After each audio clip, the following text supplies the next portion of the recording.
नमस्कार। हम mathematical physics में वेक्टर कैलकुलस स्टडी कर रहे हैं, जिसमें डिफरेंशिएशन से रिलेटेड 3 कंसेप्ट हम स्टडी कर चुके हैं, ग्रेडियंट, डाइवर्जेंस एंड कर्ल। अब वो तीनों का जो डिस्कशन हुआ था, वो डिस्कशन सारा का सारा कार्टेशियन कोऑर्डिनेट सिस्टम में था। आई कैप, जे कैप और के कैप या एक्स वाई जेड 3 एक्सिस हमने 3D स्पेस के अंदर एज्यूम किया था, कार्टेशियन कोऑर्डिनेट सिस्टम। तो आप लोगों को ध्यान होगा कि जब हम कार्टेशियन कोऑर्डिनेट सिस्टम एज्यूम करते हैं, ये एक्स एक्सिस होती है, ये वाई एक्सिस मान लेते हैं, और अगर आप आउटवर्ड डायरेक्शन में एक्स क्रॉस वाई करोगे तो आउटवर्ड डायरेक्शन है, अगर जेड एक्सिस बनाता हूं तो जेड एक्सिस को अगर मैं ऐसे शो कर देता हूं, ये जेड एक्सिस है, तो तीनों के अलोंग एक आई कैप एक्स के अलोंग, जे कैप वाई के अलोंग और के कैप जेड एक्सिस के अलोंग यूनिट वेक्टर होते हैं। एक्स की डायरेक्शन ये मानी है तो हमेशा आई कैप है वो इसी डायरेक्शन में होगा, आई कैप की डायरेक्शन चेंज नहीं होती। इसलिए जो आई कैप, जे कैप और के कैप होते हैं ना, आई कैप, जे कैप और के कैप, ये तीनों कांस्टेंट यूनिट वेक्टर होते हैं, कांस्टेंट यूनिट वेक्टर, जिनकी डायरेक्शन ना चेंज होता, मैग्नीट्यूड तो 1 होता ही है, इसलिए इनको हम कांस्टेंट बोलते हैं। ठीक है, कांस्टेंट यूनिट वेक्टर होते हैं। बट सिर्फ कार्टेशियन कोऑर्डिनेट सिस्टम हमारी मोस्ट ऑफ द प्रॉब्लम्स को सॉल्व नहीं कर पाता। मैथमेटिकल फिजिक्स के अंदर या आप देखोगे ईएमटी में या क्लासिकल मैकेनिक्स में बहुत सारी कुछ ऐसी प्रॉब्लम्स आती हैं जिनको कार्टेशियन कोऑर्डिनेट से कैलकुलेशन करना बहुत कॉम्प्लिकेटेड हो जाता है।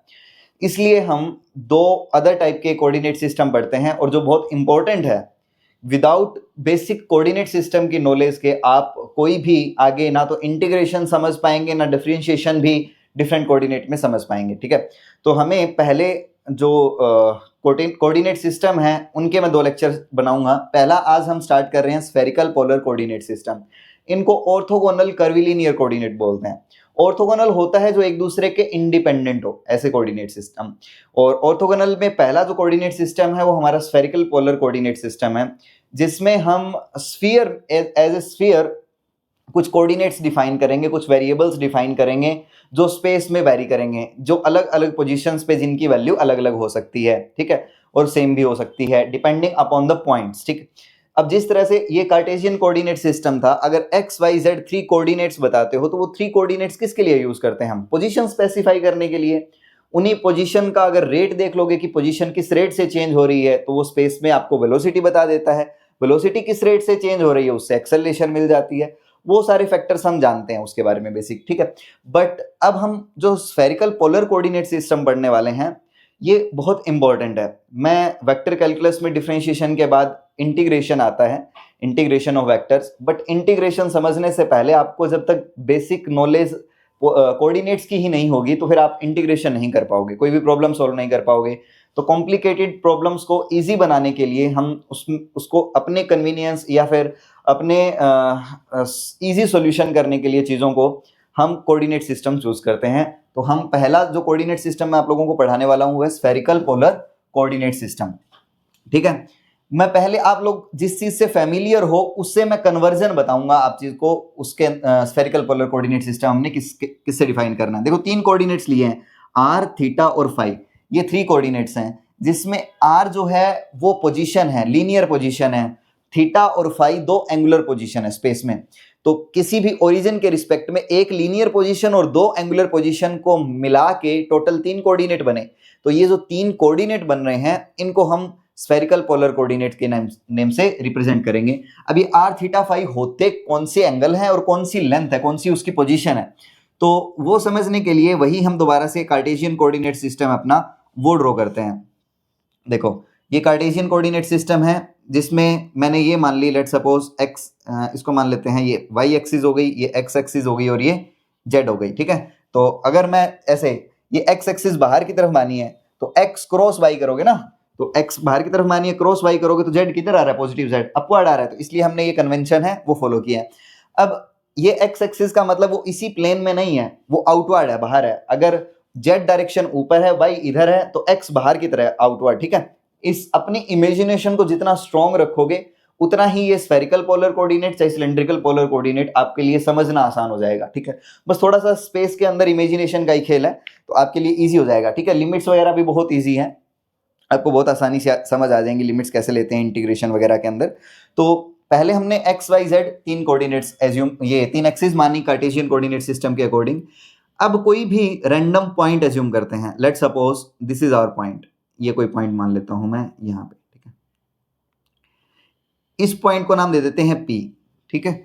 अब इस P पॉइंट की ओरिजिन से डायरेक्ट डिस्टेंस, ओरिजिन से डायरेक्ट डिस्टेंस, डायरेक्ट डिस्टेंस का मतलब यहां से यहां तक की ये जो कंप्लीट ये डिस्टेंस होगी, इस डिस्टेंस को हम बोलूंगा मैं R, this distance is termed as R। और इस पॉइंट का जेड एक्सिस के साथ कितना एंगल है, तो जेड एक्सिस के साथ इस सेंस ऑफ रोटेशन में ये जेड एक्सिस से जितना एंगल बनाया है इस एंगल को बोला जाता है थीटा। तो दो वेरिएबल तो डिफाइन हो गए। तो जिस पॉइंट का, कोई भी पॉइंट स्पेस में, उस पॉइंट का ओरिजिन से जो डायरेक्ट डिस्टेंस बनेगी वो आर होगी। अगर मैं इस वेक्टर को नाम देता हूं तो ये मान लो आर वेक्टर है, तो इसका पोजीशन वेक्टर हो गया। तो आर वेक्टर जो जेड एक्सिस के साथ जितना एंगल बनाता है उस एंगल को हम बोलते हैं थीटा, ठीक है। अब मैंने ये जो बनाया है वो वाई जेड प्लेन में है, ठीक है। आपकी इमेजिनेशन फिर मुझे यहां पे चाहिए। ये जो आपको नजर आ रहा है उसको देखने में ऐसा लग रहा है कि ये वाई जेड प्लेन में है, हालांकि ये वाई जेड प्लेन नहीं है, ये कोई रैंडम पॉइंट कंसीडर किया गया है। इसको आप ऐसे समझ सकते हो, जैसे देखो, अगर मैं नॉर्मली एक प्लेन ये मान लेता हूं ये वाई जेड प्लेन है, और इसके ये जो परपेंडिकुलर हो गया ये वाला प्लेन कौन सा हो जाएगा, एक्स वाई प्लेन हो जाएगा, ठीक है। और मैं, अब ये हो गई हमारी जेड एक्सिस, ऐसे समझ लो, this is Z axis, this is Y axis और दिस इज एक्स एक्सिस। तो अब यहां पे कोई स्पेस में कोई पॉइंट कंसीडर किया है, ये कोई रैंडम पॉइंट है जिसकी ओरिजिन से ये जो डायरेक्ट डिस्टेंस होगी वो आर डिस्टेंस हो गई, ठीक है। इसको ध्यान रखना, ये आर हो गई, ये जेड एक्सिस थी, तो जेड एक्सिस से ये आर का जो एंगल बनेगा ना, दिस एंगल इज थीटा, ठीक है। तो दो वेरिएबल्स डिफाइन हो चुके हैं हमारे पास। अब बात आती है फाई डिफाइन करने की। तो फाई क्या है, जो ये आर बनेगा, ऐसे देखो, ये वाई जेड प्लेन था, ये आर था, तो इस आर का ये जो पॉइंट बना था, तो इस आर के दो कंपोनेंट्स हो गए, एक तो जेड एक्सिस के अलोंग होगा और एक इस आर का एक्स वाई प्लेन में आएगा।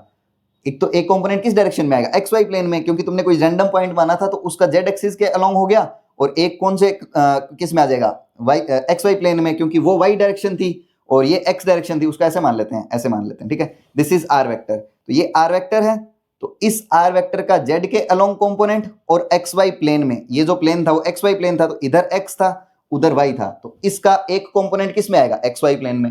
तो इस आर के दो कंपोनेंट्स होंगे, तो जो दो कंपोनेंट्स होंगे वो जेड एक्सिस के अलोंग कौन सा कंपोनेंट होगा, आर कोस थीटा। और इसका अगर मैं कंपोनेंट देखता हूं ये एक्स वाई प्लेन में, तो एक्स वाई प्लेन में ये परपेंडिकुलर कंपोनेंट यहां पे आ गया, ठीक है। तो यहां से यहां तक की ये जो दूरी है वो दूसरा कंपोनेंट बन गया। ये जो कंपोनेंट होगा, ये distance, this distance will be R sine theta, क्योंकि वो आर कोस थीटा है। तो ये हो गया आर, इसको लिख देते हैं यहाँ पे आर कोस थीटा, और ये दूरी है वो है आर साइन थीटा।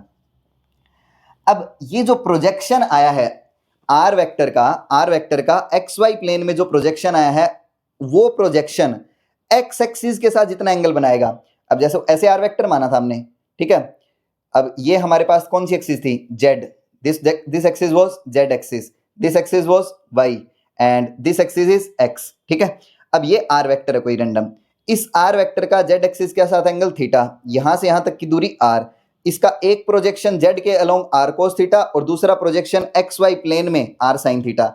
अब ये आर साइन थीटा वाला जितना एक्स एक्सिस के साथ एंगल बनाता है, ये एक्स एक्सिस थी ना हमारी, ये एक्स एक्सिस जितना एंगल बनाएगी उस एंगल को बोलते हैं फाई, ठीक है। This angle is known as phi. तो हमारे तीनों कोऑर्डिनेट हैं वो डिफाइन हो चुके हैं। तो अब देखो इस आर साइन थीटा का जेड डायरेक्शन में कंपोनेंट कितना है, आर कोस थीटा। अगर मैं एक मिनट, ये वाई के साथ एंगल ले लिया ना हमने, एक्स के साथ एंगल लेना है, वाई के साथ नहीं, ये वाला एंगल ऐसे, दिस एंगल इज फाई, ठीक है। तो ये आर साइन थीटा वाला कंपोनेंट जो एक्स एक्सिस के साथ जितना एंगल बनाएगा उसको हमने फाई बोला है। तो आर साइन थीटा का एक्स डायरेक्शन में अगर कंपोनेंट निकालोगे तो एक्स डायरेक्शन में जो कंपोनेंट होगा वो कंपोनेंट कितना बन जाएगा, आर साइन थीटा का कंपोनेंट देख रहे हो और एंगल बना रहा है कोस, तो बन जाएगा R sine theta cos phi. और वाई डायरेक्शन में जो कंपोनेंट बनेगा वो कंपोनेंट बन जाएगा R sine theta sine phi, ठीक है।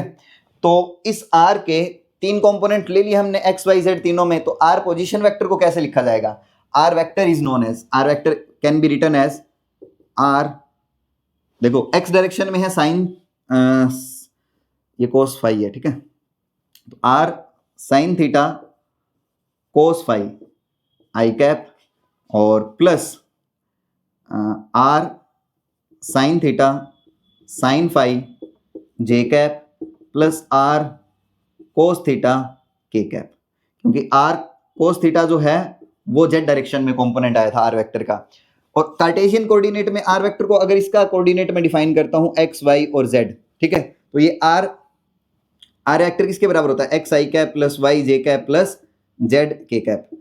बट एक्चुअल में हमारे पास ये अगर मैं देखूं इनको कंपेयर करोगे तो एक्स किसके बराबर बन जाएगा, ये बन जाएगा X is R sine theta cos phi, Y is R sine theta sine phi and Z is R cos theta. तो ये कन्वर्जन हो चुका है हमारे पास, ठीक है। ये एक्स वाई जेड को तुम आर कोस थीटा के फाई में इस तरह से लिख सकते हो, और ये पोजीशन वेक्टर का कन्वर्जन है। तो आर थीटा और फाई से इमेजिन आ रहा है, इसको ऐसे समझो, एक स्फीयर है तुम्हारे पास, एक पूरा 3D में इमेजिनेशन करो, एक स्फीयर हो गया, सेंटर पे ओरिजिन मान लो, ठीक है, सेंटर पे ओरिजिन माना, ये एक्स एक्सिस हो गई, ठीक है, ये इधर वाई एक्सिस हो गई और ऊपर जेड एक्सिस हो गई। अब स्फीयर में कोई भी रैंडम पॉइंट लोगे तो रैंडम पॉइंट का, अब यहाँ पे कोई पॉइंट कंसीडर कर लिया यहाँ पे, ठीक है, तो इस ओरिजिन से ऐसे कोई पॉइंट कंसीडर किया है, ये जेड एक्सिस था, जेड इस पॉइंट से ओरिजिन से इस पॉइंट की जो दूरी है वो आर हो गई, ये जो एंगल बना जेड एक्सिस के साथ वो थीटा हो गया, इस आर का एक कंपोनेंट जेड में आया वो आर कोस थीटा हुआ, और जो एक्स वाई प्लेन में आएगा वो होगा R sine theta X axis के साथ जितना एंगल बनाएगा वो फाई होगा, तो इसके कारण उसका कोस कंपोनेंट, कोस फाई वाला कंपोनेंट आर साइन थीटा का कोस फाई वाला एक्स डायरेक्शन में आ गया और साइन फाई वाला वाई डायरेक्शन में कंपोनेंट आ गया। इतना तो पता होगा आप लोगों को। प्लेन पोलर के अंदर नॉर्मल 2D के अंदर अगर बनाते हो, अगर ये दूरी आर है, ये एंगल इसको लिख दो तो थीटा, तो इस आर के दो कंपोनेंट बन जाएंगे, ये बन जाएगा R cos theta, X direction ले लो इसको, और वाई को, इसको अगर मैं ले लेता हूं तो ये क्या बन जाएगा, आर साइन थीटा। तो ये प्लेन पोलर होते हैं, ये 2D के अंदर हम कोऑर्डिनेट सिस्टम इसको स्टडी करते हैं। बट हालांकि हमने यहाँ 3D में एज्यूम करना है तो स्फेरिकल पोलर कोऑर्डिनेट को इमेजिनेशन थोड़ी सी स्ट्रॉन्ग करनी पड़ेगी। अब यहाँ पे डायरेक्शन देखनी है, यहाँ आई कैप जे कैप के कैप तो 3 यूनिट वेक्टर है जो एक्स वाई जेड के अलोंग होते हैं, लेकिन स्फेरिकल पोलर कोऑर्डिनेट तो एक्स वाई जेड तो है नहीं, हमारे पास स्फेरिकल पोलर कोऑर्डिनेट कौन से हैं, आर थीटा और फाई। तो तुम्हें आर की डायरेक्शन में, थीटा की डायरेक्शन में और फाई की डायरेक्शन में यूनिट वेक्टर स्पेसिफाई करने पड़ेंगे। तो आर की डायरेक्शन में जो यूनिट वेक्टर बनेगा, ये यूनिट वेक्टर हो जाएगा आर कैप, ठीक है। अब इस लाइन के अगर मैं ऐसे ऐसे बनाता हूं बिल्कुल पैरेलल, ये तुम्हें देखने पे ये नजर आ रहा होगा कि ये जो ब्लू वाली लाइन बनाई है वो जेड एक्सिस के साथ कुछ एंगल बना रही है, और वो एंगल कुछ अलग सा नजर आ रहा है। बट इसको थोड़ा सा इमेजिनेशन करो, इमेजिन करोगे ना तो ये ऐसी लाइन बनेगी, देखो ये नीचे जो ये एक्स एक्सिस थी, ये वाई एक्सिस थी, तो ये आर साइन थीटा वाला कंपोनेंट था, इसके बिल्कुल पैरेलल ऊपर लाइन बनाई है ये, तो ये इस लाइन के बिल्कुल पैरेलल लाइन बनी है ना ऊपर वाली, तो वो जेड एक्सिस के साथ, जेड एक्सिस ऐसे है तो कितना एंगल बनेगा बिल्कुल इस लाइन में, और ये ब्लू वाली लाइन होगी, ये वाली लाइन, और ये जेड एक्सिस होगी, तो एंगल कितना बनेगा, 90 डिग्री बनेगा ना ये। तो यहाँ पे ये जो एंगल बन रहा है ना, दिस एंगल इज 90 डिग्री, ठीक है, ये 90 डिग्री एंगल है, इसको कंफ्यूज नहीं होना इसमें, ये दिस इज 90 डिग्री, इसको ऐसे समझो ये बाहर की तरफ है ऐसे ये लाइन, ठीक है। तो अब ये 90 डिग्री है, तो यहां से यहां तक की दूरी कितनी x होती है, दिस डिस्टेंस इज x, ठीक। अगर ये दूरी z है, z कोऑर्डिनेट है ना, ये z हो गया, इस ये दूरी हो गई z, और ये हो गई यहां से यहां तक की हो गई x, और ये डिस्टेंस कितनी हो गई, ये डिस्टेंस हो गई y। तो अगर मैं ये डिस्टेंस देखता हूं, ये नीचे वाले ट्रायंगल में देखो, ये जो डिस्टेंस है वो डिस्टेंस कितनी होगी, ये x है, ये y है, तो तुम्हारे पास ऐसे बन रहा है ना, इसको मैं मान लेता हूं चलो x और ये मान लेता हूं y, तो एक कंपोनेंट है, ये एक लाइन है जिसकी दूरी है ये r sin थीटा, जो x एक्सिस के साथ कितना एंगल बना रही है, फाई, ठीक है। अब इसकी दूरी कितनी होगी, यहां से यहां तक की दूरी कितनी होगी x, और यहां से यहां तक की दूरी y, तो इस लाइन की r sin थीटा किसके बराबर होना चाहिए, r sin theta must be equal to √x² plus y² होना चाहिए। इससे भी देखोगे तब भी यही निकलेगा, x² प्लस y² करो तो क्या बनेगा, r² sin square cos square, r² sin square sin theta square और sin स्क्वायर, तो फाई वाला कॉमन आ, ये sin square phi plus cos square phi, ये तो कॉमन आ जाएगा तो वो हो जाएगा 1, तो ये बनेगा r² sin square theta is equal to x² plus y²। तो इससे देखोगे तो यहाँ से क्या आएगा, r sin थीटा की वैल्यू आएगी, तो ये हो गई। अब इसमें अगर मैं इस ट्रायंगल में tan फाई की वैल्यू लिखता हूँ तो tan फाई किसके बराबर होगा, देखो tan phi must be equal to perpendicular by base, perpendicular कितना है y और बेस कितना है x, तो tan फाई की वैल्यू हो जाएगी y बाय x। उसी तरह से अब tan थीटा की वैल्यू बताओ, tan थीटा की वैल्यू कितनी होगी? तो tan थीटा, अब tan थीटा कौन से ट्रायंगल में नजर आ रहा है? इस ट्रायंगल में। ये जो ट्रायंगल है ये राइट एंगल ट्रायंगल हो गया ना, ये राइट एंगल ट्रायंगल में tan थीटा। तो देखो ये दूरी बिल्कुल इसके पैरेलल है, तो ये दूरी कितनी है? Under root X square plus Y square, और ये डिस्टेंस कितनी है? z। तो इस ये थीटा है, थीटा के सामने वाला हो गया परपेंडिकुलर और ये हो गया बेस, तो परपेंडिकुलर बाय बेस कितना बन जाएगा? ये परपेंडिकुलर है under root X square plus Y square और बेस कितना है? z। ठीक है, इसमें किसी को दिक्कत होगी, कंफ्यूजन होगी तो इसको देख लोगे दोबारा से, इसको रिवाइंड करके भले ही चेक कर लो, थोड़ा इमेजिनेशन करो। ये 90 डिग्री है, 90 डिग्री के जो सामने वाली डिस्टेंस होती है वो 90 डिग्री के सामने वाला हाइपोटेन्यूस होता है, और जो एंगल होता है उसके सामने वाला परपेंडिकुलर होता है। परपेंडिकुलर है under root X square plus Y square. ये बराबर क्यों है? क्योंकि ये जो दोनों लाइनें हैं वो बिल्कुल पैरेलल है, आइडेंटिकल है, सेम। ये आर साइन थीटा था, उसके पैरेलल ही मैंने ऊपर ये लाइन बनाई हुई है जो जेड एक्सिस के साथ 90 डिग्री एंगल बना रहा है, ये वाली लाइन। ठीक है, तो ये tan थीटा की वैल्यू होगी। तो tan थीटा हो गया, tan फाई हो गया, एक्स वाई जेड कोऑर्डिनेट लिख दिए, आर वेक्टर लिख दिया। अब आर थीटा और फाई की डायरेक्शन कैसे बनाओगे? आर कैप तो हो गया था, थीटा कैप और फाई कैप कैसे बनाओगे? तो देखो थीटा ऐसे है ना, थीटा आर कैप के परपेंडिकुलर ऐसे बनेगा, ये थीटा कैप, और ये फाई कैप ऐसे बना रहे, तो उसके इस प्लेन के परपेंडिकुलर इधर बनाओगे फाई कैप। जिस डायरेक्शन में सेंस बहुत इंपॉर्टेंट है, सेंस ऑफ रोटेशन या सेंस ऑफ एंगल मेजरिंग, वो बहुत इंपॉर्टेंट है। अगर तुमने एक्स एक्सिस से चलना है, एक्स एक्सिस से चलना है, अगर मान लो ये एक्स एक्सिस बनाई थी तो इससे चलना है, इस डायरेक्शन में, तो इसका मतलब यहाँ पे एक्स एक्सिस से ऐसे चल रहे हो ना, तो ऐसे चलोगे, तो ऐसे चलोगे तो ये एंगल क्या बन गया? फाई, और ये परपेंडिकुलर बनाओगे तो ये फाई कैप हो जाएगा।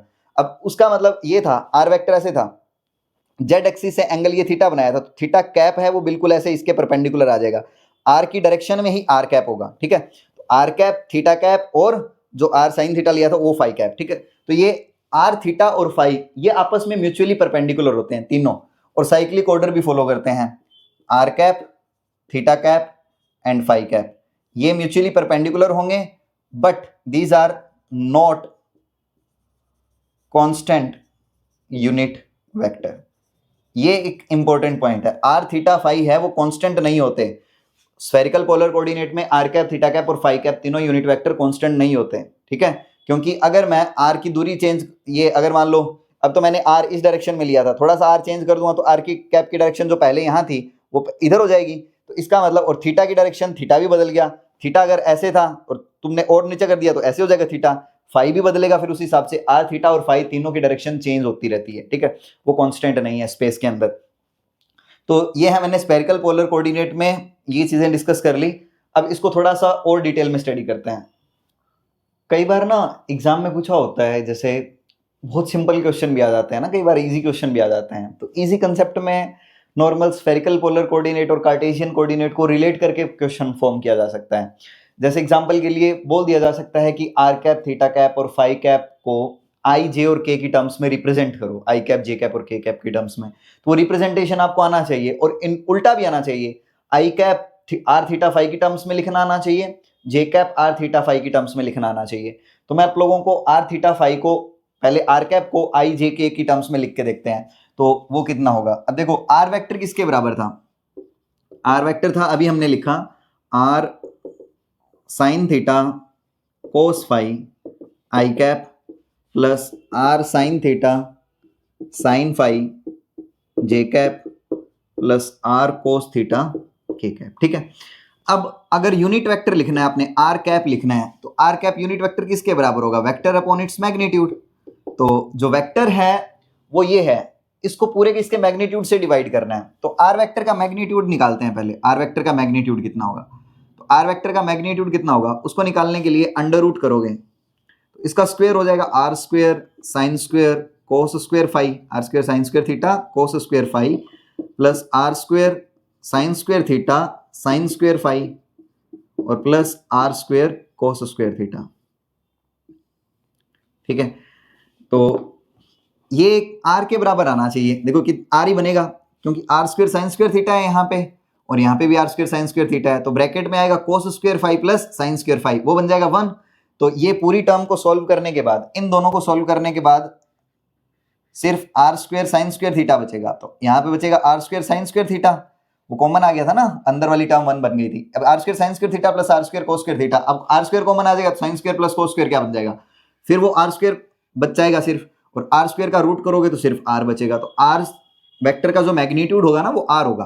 तो अगर आर वेक्टर का मैग्नीट्यूड आर है तो इस पूरी टर्म को आर से डिवाइड करोगे, आर से डिवाइड करने पे वैल्यू क्या बनेगी, sine theta cos phi I cap plus sine theta sine phi J cap plus cos theta K cap. ठीक है, ये हमने लिख दिया आर वेक्टर को। अब आर कैप को लिख दिया आई जे की टर्म्स में।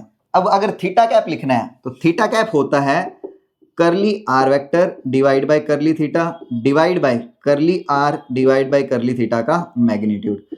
तो इसका थीटा के रिस्पेक्ट में डिफरेंशिएशन करो तो ये क्या बनेगा, R cos theta cos phi I cap, और प्लस में आएगा R cos theta sine phi J cap, और माइनस कोस का हो जाएगा माइनस साइन तो आर साइन थीटा माइनस का और के कैप, और इसको इसी के मैग्नीट्यूड से डिवाइड कर दो तो मैग्नीट्यूड क्या बनेगा इसका, देखो आर स्क्वायर कोस स्क्वायर और आर स्क्वायर कोस स्क्वायर, यहाँ ये थीटा वाली टर्म तो बाहर आ जाएगी ब्रैकेट के, तो बचेगा cos square phi plus sine square phi, वो बन जाएगा 1, तो ये बन जाएगा R square cos square theta, और इससे आएगा R square sine square theta, तो उससे भी जो रिजल्ट निकलेगा उससे भी मैग्नीट्यूड आर आएगा। तो आर से डिवाइड कर दोगे तो क्या बचेगा, आर से डिवाइड कर दोगे तो ये सारा फैक्टर आर ऊपर नीचे कट जाएगा, क्योंकि आर भी ऊपर है ना, तो ये आर कट गया और ये बाकी टर्म है वो बच जाएगी। ठीक है, तो ये हमने थीटा कैप लिख दिया आई जे के की टर्म्स में। इसी तरह से अगर मान लो तुमने फाई कैप लिखना है तो फाई कैप होगा curly R vector divide by curly phi और divide by curly R vector divide by curly phi का मैग्नीट्यूड।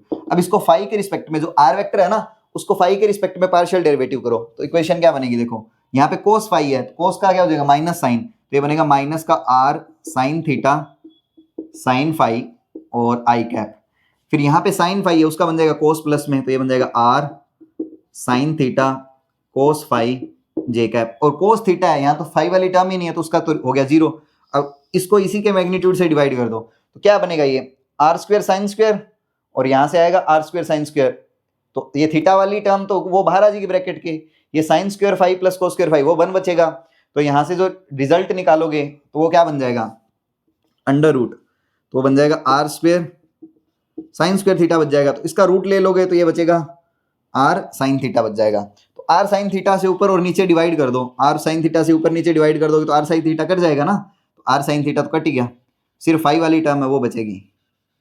तो ये क्या बन गया, ये बन गया, इसको ऐसे लिख सकते हो कोस phi J cap minus sine phi I cap, तो या फिर ऐसे लिख दो कोस phi J cap minus sine phi I cap. तो ये हमने किसको लिख दिया, फाई कैप को लिखा है आई और जे की टर्म्स में।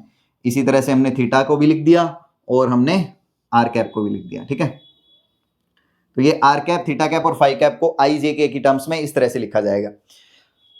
अब उल्टा भी पूछा हो सकता है, आई कैप को निकाल के बताओ आर कैप थीटा कैप और फाई कैप की डायरेक्शन में, तो आप लोग इस चीज को एक बार ट्राई करोगे, अगर हो जाता है तो बेटर है, अगर नहीं होता तो कमेंट सेक्शन में टाइप कर देना, I will drive that also. ठीक है,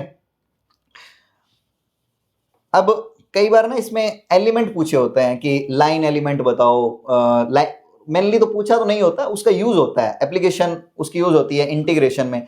जब आप वेक्टर्स के इंटीग्रेशन सॉल्व करोगे तब आपको लाइन एलिमेंट पता होना चाहिए, एरिया एलिमेंट और वॉल्यूम एलिमेंट्स। ठीक है, तो लाइन एरिया और वॉल्यूम एलिमेंट है वो मैं आप लोगों को बता देता हूँ।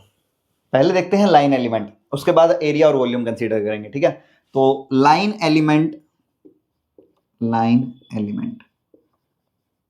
एलिमेंट बोलते हैं स्मॉल लेंथ एलिमेंट को, छोटी सी लेंथ को, और उस एलिमेंट को हम स्मॉल डी से डिनोट करेंगे।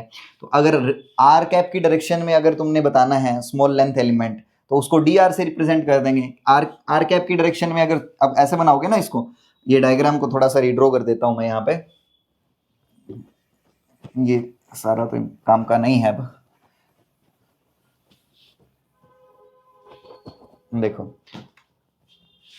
ये है हमारे पास z axis, this is x axis, sorry y axis, and this is x y and z। ठीक है, और हमने कोई रैंडम पॉइंट कंसीडर किया हुआ है, ये वाला पॉइंट पे, यहां से यहां तक की दूरी है r। तो एक पॉइंट यहां से अगर ओरिजिन से जा रहे हो, किसी पॉइंट पे जाओगे तो उस पॉइंट तक की जो डिस्टेंस है वो आर है, आर कैप उसी डायरेक्शन में है ना, तो आर कैप अगर इसी डायरेक्शन में, तो इस डायरेक्शन में अगर छोटा सा लेंथ एलिमेंट मानोगे, अगर छोटा सा ये लेंथ एलिमेंट मानोगे तो वो तो डी आर हो जाएगा, उसको डी आर और डायरेक्शन क्या है आर कैप। तो अगर स्मॉल एल लेंथ एलिमेंट को आर वाली डायरेक्शन में लिखना है तो डी एल वो क्या बन जाएगा डी आर आर कैप। ठीक है, इसको डी एल आर लिखने का मतलब है उसको हमने आर कैप वाली डायरेक्शन के अंदर लिया है। ठीक है, ये वो small length element R coordinate के लिए हो गया ये, और थीटा कोऑर्डिनेट के लिए डी एल थीटा वेक्टर लिख देते हैं उसको। ये कितना होगा, अब देखो डी थीटा एंगल ये वाला एंगल था ना, ये थीटा एंगल था, तो इसी डायरेक्शन में अगर मैंने चलना है, इसी डायरेक्शन में, उसी डायरेक्शन में लेंथ लेनी है, छोटी सी लेंथ, तो जिस डायरेक्शन में मैंने एंगल लिया है उसी डायरेक्शन में अगर मैं लेंथ लूंगा तो ये छोटी सी लेंथ कितनी होगी, देखो यहां से यहां तक ये जो एंगल बना है उसको मान लेता हूं मैं डी थीटा। ठीक है, स्मॉल थीटा, अगर तुम आर वेक्टर ये था तो उसको थीटा की डायरेक्शन में थोड़ा सा मूव करवाओ तो डी थीटा एंगल मान लो मूव कर गए। अगर ये एंगल डी थीटा है और ये डिस्टेंस यहां तक की आर है, तो ये डिस्टेंस क्या बन जाएगी आर, ये फॉर्मूला होता है ना आर्क लेंथ का, अगर ये एंगल थीटा है, ये आर्क लेंथ चली तुम एस और ये रेडियस हो गए आर, तो angle is equal to arc length upon radius होता है, तो angle theta is equal to S by R होगा। तो ये आर्क लेंथ, ये डिस्टेंस किसके बराबर हो जाएगी थीटा इंटू आर, तो एस को क्या लिख सकते हो S is equal to R theta लिख सकते हो ना। लेकिन हमने यहाँ पे डी थीटा एंगल चले हो तो ये छोटी सी जो लेंथ बनेगी थीटा कैप की डायरेक्शन में, इस डायरेक्शन में जो लेंथ बनेगी वो कितनी बनेगी आर डी थीटा, तो उसको लिख दोगे आर डी थीटा और डायरेक्शन है थीटा कैप। ठीक है, उतनी लेंथ बन गई। अब इसी तरह से डी एल फाई लिखना है आपने, डी एल फाई वेक्टर वो कितना होगा, मतलब फाई कैप वाली डायरेक्शन के अंदर। अब फाई कैप वाली डायरेक्शन कौन सी थी, फाई कैप वाली ये डायरेक्शन थी। अब यहाँ पे हमने उसका इसका प्रोजेक्शन बनाया था ना, तो ये जो पूरी दूरी थी वो कितनी थी आर साइन थीटा, और ये एंगल कितना बना था फाई।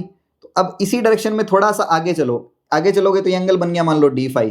तो अब वो वाला ये जो लेंथ है वो कितनी लेंथ आगे चली है, ये जो लेंथ है ना आर साइन थीटा वाला वेक्टर, तो एक्स वाई प्लेन में जो आर साइन थीटा है उसी, ये जो एक्स एक्सिस थी ये आर साइन थीटा है, ये एंगल बना कितना बना रहा है फाई, इस आर साइन थीटा को थोड़ा सा मूव करवाओ तो यहाँ पे अब रेडियस क्या बन गई आर साइन थीटा, और कितना एंगल मूव कर गई डी फाई। तो ये जो लेंथ हो जाएगी फाई कैप की डायरेक्शन में, जो छोटी सी लेंथ चलेगा, ये छोटी सी लेंथ इधर वाली डायरेक्शन में, ये फाई कैप की डायरेक्शन में, तो वो लेंथ कितनी बनेगी जिसको डी एल फाई लिख रहे हो, तो ये आर साइन थीटा चल रहा है, आर साइन थीटा तो ये वाला रेडियस हो गई, और वो कितना एंगल से चला डी फाई से, तो उसको डी फाई से मल्टीप्लाई कर दोगे और डायरेक्शन क्या है फाई कैप। ठीक है, क्योंकि इसमें भी सेम फॉर्मूला ये लगाया angle is equal to arc length upon radius. तो इसमें ऐसे भी समझ सकते हो इसको, ये एक्स एक्सिस है, ये वाई एक्सिस है, ये दूरी है आर साइन थीटा, ये एंगल बनाया हुआ है फाई, तो इसको थोड़ा सा आगे मूव करवाओगे तो ये डिस्टेंस देख लो, इस आर साइन थीटा को मान लो थोड़ा आगे मूव करवा दिया, तो ये डायरेक्शन कौन सी डायरेक्शन है फाई कैप है ना, तो फाई कैप की डायरेक्शन में ये लेंथ एलिमेंट होगा, ये लेंथ एलिमेंट कितना होगा अगर तुम डी फाई चले, तो एंगल ये दिस डिस्टेंस, इस यहां से यहां तक की जो डिस्टेंस है इसको लिख रहे हैं हम डी एल फाई, ये distance is equal to angle upon radius, तो रेडियस यहाँ पे क्या है आर साइन थीटा, तो एंगल इनटू रेडियस बन जाएगा, तो एंगल हो गया डी फाई और रेडियस हो गया आर साइन थीटा और डायरेक्शन थी फाई कैप, इसलिए डी एल फाई ये बन गया। ठीक है, तो ये लाइन एलिमेंट हो गया। अब लाइन एलिमेंट की हेल्प से तुम लोग एरिया एलिमेंट भी लिख सकते हो कि अब दूसरी चीज एरिया ना, अब कहां पे लिख रहे हो, कौन सा कोऑर्डिनेट उस एरिया के लिए फिक्स्ड है। तीन टाइप के एरिया बनते हैं यहाँ पे, मान लेते हैं जिसके लिए आर फिक्स्ड होगा, तो आर फिक्स्ड होगा तो आर किसी भी डायरेक्शन में रखो, आर का मैग्नीट्यूड अगर तुमने फिक्स कर दिया तो एक स्फीयर बन जाएगा, तो उस पूरे स्फीयर के सरफेस पे एक एरिया एलिमेंट लेना पड़ेगा फिर। ठीक है, वो कितना होगा, अगर मान लो तुमने थीटा कांस्टेंट कर दिया, तो अब थीटा कांस्टेंट करने का मतलब क्या है, देखो थोड़ा सा इमेजिनेशन यहाँ पे भी आपकी स्ट्रॉन्ग चाहिए। अब ऐसे था ये, ठीक है, ये एक्स डायरेक्शन है, ये this direction is X, this direction is Y, sorry Z, ये जेड है थी ना, और वो वाली डायरेक्शन वाई डायरेक्शन है, और ये जेड हो गया एक्स जेड और वाई। अब आर जो लिया है वो आर कहीं पे ऐसे लिया हुआ है आर वेक्टर, तो इस आर वेक्टर का ये जो जेड एक्सिस है, ये वाली जेड एक्सिस, ये जेड एक्सिस आर वेक्टर के साथ जो एंगल बनाती है, ठीक है, इसको ऐसे समझो, तो ये जेड एक्सिस आर वेक्टर के साथ जो एंगल बनाएगी वो कितना एंगल होगा थीटा, तो ये वाला एंगल बन रहा है थीटा। अब ये थीटा कांस्टेंट रखना है तुमने, थीटा कांस्टेंट रखोगे तो सरफेस कैसा बनेगा बताओ, थीटा कांस्टेंट के लिए इस आर को मैं ऐसे घुमा दूं, ऐसे घुमा दिया थीटा कांस्टेंट रखते हुए, तो जो सरफेस बनेगा तो ऊपर में ऐसे सर्कुलर क्रॉस सेक्शन बनेगा ना, तो ये जो सर्कुलर क्रॉस सेक्शन होगा उस क्रॉस सेक्शन पे, उस पूरे क्रॉस सेक्शन पे थीटा क्या रहेगा, कांस्टेंट रहेगा। लेकिन अगर सेंटर से डिस्टेंस देखोगे तो सेंटर से डिस्टेंस जो होगी वो आर वेरी करेगा और फाई भी वेरी करेगा पूरा का पूरा। तो मतलब आर तो कांस्टेंट नहीं है, फाई कांस्टेंट भी है, लेकिन थीटा कांस्टेंट है ना इस सरफेस पे। अगर ऐसे एक सर्कुलर क्रॉस सेक्शन होगा जो जेड एक्सिस के अराउंड होगा, ठीक है, जिसकी रेडियस तुमने फिक्स कर रखी, मतलब इस सर्कुलर क्रॉस सेक्शन की रेडियस अगर मैं इस ऐसे बनाया हुआ था, ये जेड एक्सिस थी, ये आर वेक्टर था, अब इसको ऐसे घुमा रहे हो तो चाहे यहाँ आ गया चाहे यहाँ आया, तो ये पूरा का पूरा अगर ऊपर वाला क्रॉस सेक्शन देखोगे तो सर्कल बनेगा ना, ये कोन का ऊपर वाला क्रॉस सेक्शन, तो उसका एरिया एलिमेंट कितना होगा, वो थीटा कांस्टेंट के लिए हो गया। फाई कांस्टेंट के लिए क्या होगा, देखो अगर ये हमारे पास जेड एक्सिस थी, ये एक्स एक्सिस है और ये वाई एक्सिस है, तो आर का ये कॉम्पोनेंट जो आ रहा है वो कौन सा कॉम्पोनेंट था, आर साइन थीटा। अब ये आर साइन थीटा, ये वाला आर साइन थीटा जो है वो इस एक्स एक्सिस के साथ, इस एक्स एक्सिस के साथ फाई एंगल बनाता है, तो इस फाई को कांस्टेंट रखना है। फाई को कांस्टेंट रखने का मतलब इस आर साइन थीटा को ऐसे घुमा दो, ऐसे घुमा दो, तो ऐसे घुमाओगे, ऐसे घुमा दो, तो ये जो एक्स एक्सिस से फाई एंगल पे अगर ऐसा क्रॉस सेक्शन देखोगे, इस तरह का क्रॉस सेक्शन जो बन रहा है, और अगर मान लो तुमने फाई चेंज कर दिया, अब ऐसा एक तो फाई ये बना, अगर तुमने मान लो ऐसे कर दिया तो अब क्रॉस सेक्शन इधर वाली साइड आ गया एक पर्टिकुलर फाई के लिए। अगर ऐसे करोगे तो फाई ऐसे हो गया, ये phi area of cross section ऐसे बन जाएगा, और अगर ऐसे करोगे तो एरिया ऐसे बन जाएगा। तो मतलब कि पर्टिकुलर किसी भी फाई फिक्स्ड करने के लिए जो एरिया बन रहा है वो भी सर्कल में बनेगा, थीटा में भी सर्कल बन रहा है, थीटा में ऐसे बन रहा है और इसमें ऐसे बन रहा है, और आर कांस्टेंट करने का मतलब पूरा स्फेरिकल बन रहा है, ठीक है। तो ये तीन टाइप के एरिया एलिमेंट है यहाँ पे एग्जिस्ट करेंगे। तो मैं एरिया एलिमेंट की वैल्यू लिखवा देता हूं आप लोगों को, एरिया एलिमेंट। एक चीज, आर थीटा और फाई ये साइक्लिक ऑर्डर फॉलो करते हैं, ठीक है। आर क्रॉस थीटा करोगे तो फाई मिलेगा, थीटा क्रॉस फाई करोगे तो आर मिलेगा, और फाई क्रॉस आर करोगे तो थीटा मिलेगा, ठीक है। अब एरिया एलिमेंट पहला फॉर आर कांस्टेंट सरफेस, जिस सरफेस पे आर कांस्टेंट है उसके लिए एरिया एलिमेंट होता है D L theta cross D L phi. इनकी मल्टी क्रॉस प्रोडक्ट कर दो तो ये क्या है, आर डी थीटा है, थीटा कैप, और इसकी क्रॉस करनी है किसके साथ, R sine theta D phi phi cap के साथ। तो थीटा क्रॉस क्या, थीटा क्रॉस फाई क्या बन जाएगा, R cap, R into R, तो ये आर स्क्वेयर हो गया, R square sine theta D theta D phi और आर कैप। ये एरिया एलिमेंट है जिसको डी एस वेक्टर लिखोगे किसके लिए, फॉर कांस्टेंट आर, ठीक है।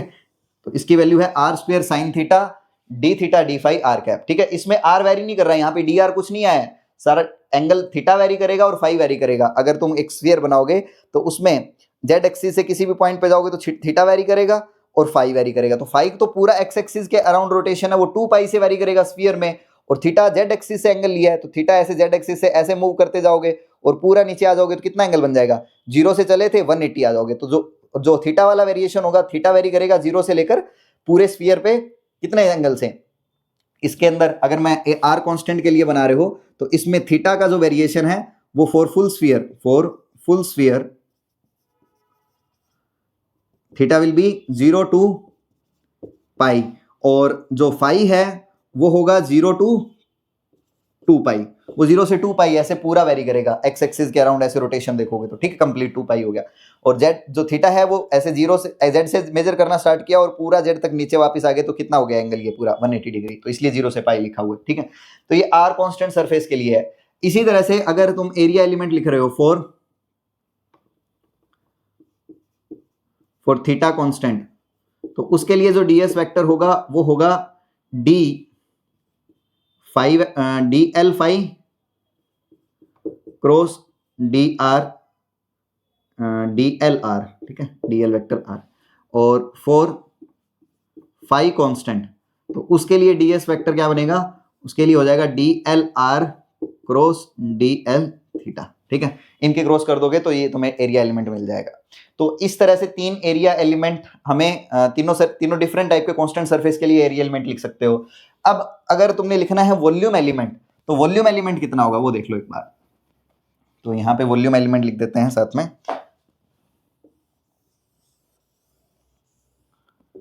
इधर लिखते हैं वॉल्यूम एलिमेंट। तो वॉल्यूम एलिमेंट को डीवी से डिनोट करेंगे और वो होगा डीएल आर डॉट करनी है इसकी स्केलर ट्रिपल प्रोडक्ट कर रहे हैं हम वॉल्यूम के लिए, तो D L theta cross D L phi. तो ये कर दोगे, इसको वैल्यू सॉल्व करोगे तो ये बनेगा R square sine theta D R D theta और डी फाई। ये स्मॉल वॉल्यूम एलिमेंट है, ठीक है। तो स्फेरिकल पोलर कोऑर्डिनेट में वॉल्यूम एलिमेंट मैंने ये पहले इसलिए करवाए हैं, length element, volume element, area element इसलिए करवाए हैं क्योंकि जब हम इंटीग्रेशन की तरफ प्रोसीड करेंगे उस टाइम पे आपको ये डाउट क्रिएट नहीं होना चाहिए कि वॉल्यूम एलिमेंट क्या होता है, एरिया एलिमेंट क्या होता है, ठीक है।